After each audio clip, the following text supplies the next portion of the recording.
everyone. My name's Michelle with the Book Dragon, and today I have the pleasure of being joined by author Lawrence Medici. Hi, Lawrence. Hi, how are you? And you can call me Larry. Okay, Larry it is. So, Larry has a book that's stuck with us called In the Shadows, and today's going to be talking about that with us and his writing in general. It seems like a perfect time to be doing that, Larry, with the spooky season coming up. Yes, it certainly does. So, I'd like to start by asking you, were you a fan of horror books before you became a writer of them? I was. I wasn't always. Like when I was young, I used to read a lot of like biographies, historical biographies, and then I got into more science fiction stuff. Hmm. But I actually had a teacher, Mrs. Evans, in the eighth grade, who used to, and we were 14 at the time, so it was a little strange, but every once in a while on a Friday, she would read to the class. And she used to read a lot of Edgar Allan Poe and stuff like that. So she actually got me interested in horror. And then later on in life, like most people, I got into Stephen King and Peter Straub and Clive Barker and that Mm. kind of stuff, and read a lot. And pretty much now, that's pretty much all I read is horror. So, but early on, it was more science fiction. Hmm. So when did you first decide that you wanted to write horror books? Well, it's funny. I don't know that I ever decided I wanted to write horror. Like writing doesn't come easy to me. Mm. It's I'm not one of those people that when I was young I had journals and I was writing all the time and everything. So, but I have a lot of ideas for stories, and a lot of times travel commuting to work and stuff, I have a lot of time to think and I build these stories in my head. And after a while the pressure just built up so much that I had to get it out. I had to get it out somewhere. So I started writing, and I took it from there. And this book actually, because I'm also, besides the fact that writing doesn't come naturally, it's like a lot of work for me. Uh, I'm a horrible procrastinator. So a lot of these stories have been in the works for a while. And it was only because I was actually out of work for a year. One time I was company downsized and economy was bad and I was out of work for a year. And that's actually where I found the time to complete this book. So it was a blessing in disguise because I finally got one of my books completed. So Well, I'm very glad you did. Can you tell our viewers a bit about the premise of your book, In the Shadows? yeah, so as I mentioned in the acknowledgments, it actually got the idea because we were on a trip to New York City one time to see the tree in Rockefeller Center, the Christmas tree. Mhm. And my daughter was about 7 or 8 at the time. It was very cold out. And we decided to go into this building, like a major office building, just to get warm. And there was a homeless person camped out in the lobby. And I guess they let them stay there because it was so cold. And my daughter didn't notice, she was only 7 or 8 at the time, didn't notice him at first, and then caught him at a corner of her eye and she got scared. Mm.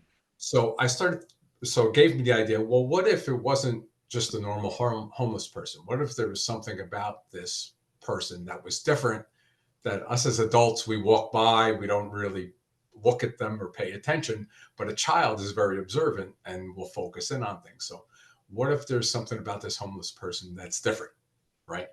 So that's the premise basically, is that there's something hiding in plain sight amongst the homeless population in New York City. Mhm. Uh, so that's kind of the general premise of the story.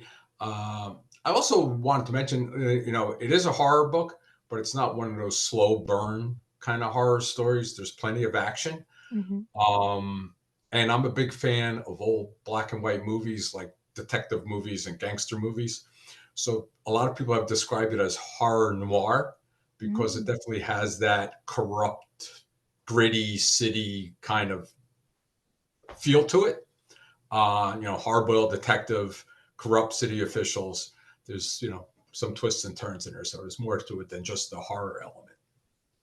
So. Oh, wow. I absolutely love the inspiration that it was a family trip, that was behind it all. Yeah. So what's next for Yeah. your writing, Larry? So I am working on a second book. It's not a Mhm. sequel. It's a completely different story. Um, of course, I am also working again, so finding the time to sit down and write um, is tough. But yeah, it's a completely different storyline. I actually have about, I would say, 4 complete kind of story threads in my head. So I'm hoping to get to them all. Um, and this one centers around someone who was involved in a car accident and is in a coma, and then an experimental drug is being used that's supposed to help with the repair of the brain, but has interesting side effects. So, Wow, that sounds really exciting. So obviously it is the spooky season, Halloween and all that. Do you celebrate Halloween yourself, Larry? And if so, how? oh, well, that's interesting.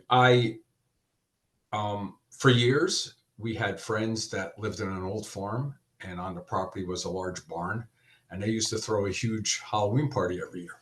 And it was one of those things. It was they would invite their friends and told their friends they could invite their friends, so it was a large amount of people. Uh, I myself am not a big fan of dressing up. I'm more of like an introvert, so I feel a little self-conscious. Like my wife loves it. Like she does the makeup, the full costume, everything. So we used to go to this party, and for years she would wear the costume and the face makeup, and I got myself a cape. First year I got a cape and a little bit of blood down here, and that was it. I was a vampire. And the next year I wore the same cut cape and turned it inside out so the red side showed, and I put on horns and I was a devil. So I basically used variations of that cape for about 4 years I love it. until she was finally like, enough with the cape, get a real costume. And did you get a real costume? Yeah. So I think the first year she was Bride of Frankenstein, and I had a lab coat and like rubber gloves and stuff, and I was Dr. Frankenstein. So Oh, perfect. I love yeah. it. Well, I hope you have a happy Halloween this year, Larry. Oh, thank you. And good luck with the writing. And thank you so much for taking the time with me today. Oh, thank you. And I wanted to thank the Book Dragon. It's unique what you do for independent writers, Mhm. and it's great to have an outlet and actually have your books on a real bookshelf in a real bookstore. So thank you to all that you do over there at the Book Dragon. Oh, it's an absolute pleasure. You can get Larry's book in our store at 6 West Road, Stockton-on-Tees, or from our website at the-bookdragon.com. Thank you so much, Larry. Okay, thank you. Very nice to meet you. And you.